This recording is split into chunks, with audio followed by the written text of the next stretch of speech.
Hello, welcome to the They Called Me Killer podcast.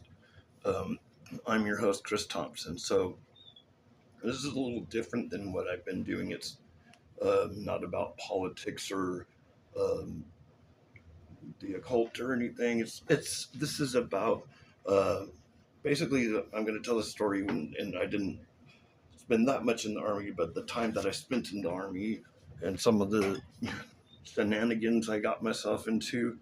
Uh, so because I've decided after I saw was attended this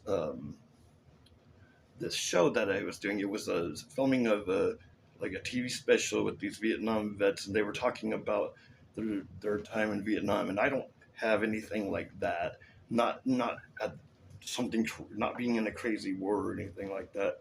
But I want to tell my story, the story that because I usually, all this stuff I don't want to talk about half the time because not talking about it isn't good. And so I'm not going to do short videos because it's too crazy to try to keep everything within 3 minutes. If I can, I can. If I can't, I can't. So let me. So after high school, I moved from California up to Washington, to Olympia, Washington, to live with my biological father, where and because I didn't have the greatest time living where I lived. It wasn't a good area to live in. Of course, I ended up back there for a long time. So, anyways, so I moved up to Washington to Olympia, and um, where where I didn't have the relationship I thought I was going to have with my dad, and it wasn't just that. I mean, we did have a great time and stuff. It was just that I don't know. I think I was running away from something, and I wasn't done running yet. So, um, so I went there, and where I did meet um, basically for a summer till I joined the army. Eric was my best friend. We went everywhere together. We hung out together. We wrote songs together. I didn't play guitar yet, but he played guitar, and he still says he still has that tape of. I don't have the tape of the song that we did. We did a couple of songs that we actually recorded. So, um, yeah, so this is where it starts. You got to get up to it. So I had all these adventures hanging out. I had the greatest time hanging out in Olympia, but I couldn't get it at the time. Nimsy, will you go away? You're ruining my thing.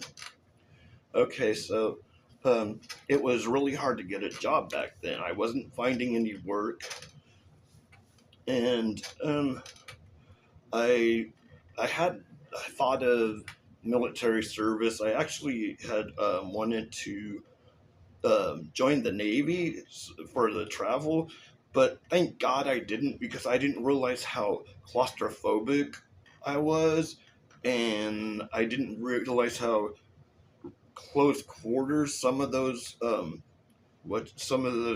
ships or whatever could be. So, well, what happens is I went to the recruiting office, but the Navy office was closed. And then here comes the Army recruiter. You don't want to join the Navy? Or you want to be a real man? Join the Army. Yes, I fell for that BS. But it makes it sound so great. I knew it wasn't going to be like a vacation or anything. I know it was going to be crappy. I mean, had seen Full Metal Jacket for a lot of times, so I got some idea, and it is very accurate, the basic training, but what seeing it and seeing it happen and actually experiencing and having it happen and having a drill sergeant scream at you, and it's a whole different experience. So obviously, it was a little bit of time before I would it'd be close, because I was going to go in January. So um, did that. I tried to get my license. Originally, I was gonna go in and be a mechanic, but I didn't get my license, my driver's license, which I needed at the time, and so I had to change my MOS. At least that's what they called it then. I don't know if they're still calling it an MOS, but uh, I changed to medic, 91 Bravo, which was a field medic or combat medic. And we weren't always on combat. A lot of times, like, people would be attached to a hospital to help out there. So there's this bit in Seattle. There's this really big. It's like the main recruiting place, and that's where you go to take the ASVAB test. ASVAB, I believe it is. Oh, I don't remember what it stands for, but it's basically the interest test. It's basically to see where they can place you. It's basically you take these tests and they can tell from them what jobs you're available. You can are you're qualified to do anyways. So I had plenty to choose from. Um, and that's the way one of the things I ended up one of the things I think it must have come up that mechanic was a good choice because I on the mechanical knowledge where they have these illustrations from knowing which way one gear goes the way the other gear goes. I aced that shit, and so that's why I was going to be a mechanic, but that didn't work out. And then I thought, because I didn't really want to be something that was like a combat, I didn't want to have a combat job. That's not my thing. I had a uncle, my uncle John, who was a Vietnam vet, and he was a airborne ranger, straight up assassin, crazy combat. I heard his stories. I saw what it did to him. I never wanted that. So, unfortunately, what I got would have been close if we would have been in a wartime, which we weren't. And I could have been called off to war, and because I did end up being attached to an infantry battalion. So, an infantry battalion in Panama, and that's kind of like where the monkey wrench gets thrown into the gears, and my life gets all screwed up. So it was not pleasant. There were some cool things. There were some of the coolest things. Like I'm getting ahead of myself, but I want to say little things like I saw the Panama Canal and how it works. The locks. I left them up. I got to see crazy looking spiders when I was in the jungle. The jungle's nasty, man. It's hot. It's gross. It stinks. You're wet the whole time. And but the coolest thing I saw, I remember, was when before I got to my post when I was still in processing down at Panama, fucking flock of a herd. I don't know what the hell you call them. I guess a flock. But there were like 5 or 6 freaking parakeets, wild parakeets, going around, buzzing around where there's where there's some banana trees on base. There's a lot of bananas down there. I think we get a lot of our bananas from Panama. Panama's kind of like it's kind of middle Central America, South America. It's like right there on the top. It's right above Colombia, or right. I don't know if it's below. It's right near Colombia. So, anyways, so where was I at? Okay, blah blah blah blah blah. Okay, so I did that, and I remember the taking the oath, and I'll never forget taking the oath, and that oath will always be important to me, and I will always stand up for the Constitution, and I will always defend the Constitution from those who would wish to usurp it. So, yeah, I was there, and then so I got sent. They told me I was gonna do basic training in Fort Sill, Oklahoma.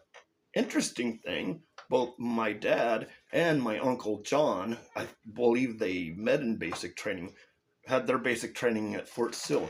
And what's even crazier, my dad took me to see In the Army Now, because it was, at the time, it was still 94. It was not 95 yet, because I went into the, like, in January, I was in basic. So in January of 95. So in 94, to see In the Army Now. Where is their basic training? And we didn't know this going in to see the movie. Fort Sill, Oklahoma. So that was pretty interesting. Almost like it's cool that I went to basic the same place my uncle John and my dad did. So my dad, my biological father. Usually, the person I call my father, my dad, is my stepfather. I hate calling him that because um, he raised me. Joe raised me. I hate calling Joe is my stepfather. I don't call him that. I call him dad. And of course, I call uh, I, I call them both dad. If Dell is around, Dell, my biological father, and I'll call him dad too, which that kind of gets I guess confusing. They both say what. What was my point? My point is that so my biological father and my uncle John both went to the same place that I went for basic training. That isn't that a trip? So I guess this is just part one. I'm gonna stop it here um, because I'm already getting a little longer than I wanted to. All right, so um, stick around for the next part of the story, which when you're seeing this, it might not hit yet. I don't know how often I'm gonna do this or how long it's gonna take. So uh, stay with me, man. I gotta check out some of my other videos. Oh, and uh, look at that guy. Isn't that a sharp-looking guy in a uniform? Damn, I was so skinny. I was so skinny. And I didn't even look 18. I looked like I was 15. But I looked sharp in that uniform. Notice that look very pissed. This is this is the trick.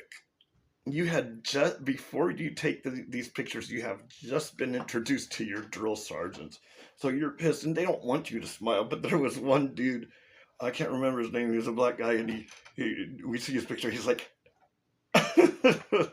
that was pretty. They told him not to, but he smiled anyways. Like I don't know how you could have smiled in the situation. All right, so maybe tune in again for the next part of the story.